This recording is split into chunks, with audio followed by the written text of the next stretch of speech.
Bonjour et bienvenue dans cette petite granule où on va voir maintenant le principe d'un dosage. Alors prenons par exemple ici un produit phytosanitaire qui serait un reverdissant pour gazon. Les reverdissants pour gazon contiennent du sulfate de fer. Alors comment vérifier la concentration en sulfate de fer d'un reverdissant pour gazon? Pour ça on peut effectuer ce qu'on appelle un dosage en utilisant une citrante, par exemple du permanganate de potassium.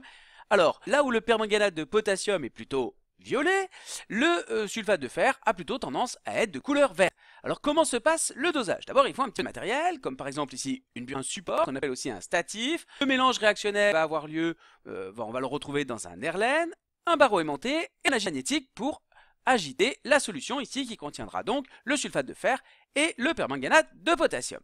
Alors comment ça marche? Vous avez ici les différentes espèces de permanganate de potassium et le sulfate de fer, des ions MnO4- et des ions Mn+, représentés par les petits triangles vers le haut et triangles vers le bas. La réaction de ces deux espèces va produire deux nouvelles espèces qui auront la particularité d'être incolores. Les produits seront indiqués par ce rond et cette étoile. Ce sont des ions Mn2+, et des ions Fe3+. Alors tout au départ, ici, ma solution contient surtout des espèces Fe2+, donc issues du sulfate de fer, et la solution sera de couleur violette. Dans un premier temps, je verse un petit peu de ma solution de permanganate de potassium.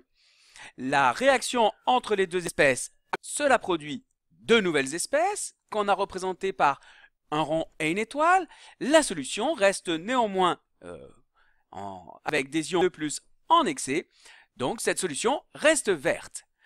Continuons le principe, on verse encore le potassium, la réaction a lieu entre mes deux espèces, va produire une nouvelle fois l'espèce représentée par une étoile et l'espèce représentée par un rond, mais mes ions Fe2+, sont toujours en excès et la solution reste verte.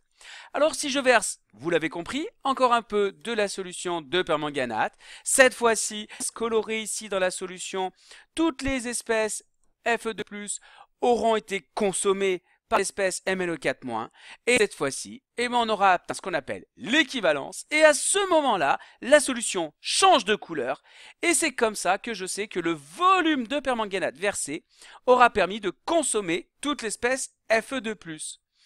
Si on continue, on dépassera donc l'équivalence en apportant du permanganate. Et cette fois-ci, comme le permanganate est violet, la solution va être majoritaire en ion MnO4-. La solution deviendra violette.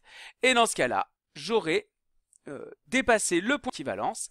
En mesurant ici le volume d'espèces d'ions permanganate que j'ai versé, je peux en déduire la quantité d'ions fer qui était initialement présente dans la solution. C'est ce qu'on appelle un dosage. Voilà, j'espère que cette petite granule vous aura permis d'en savoir un petit peu plus sur les dosages. Et moi je vous dis... À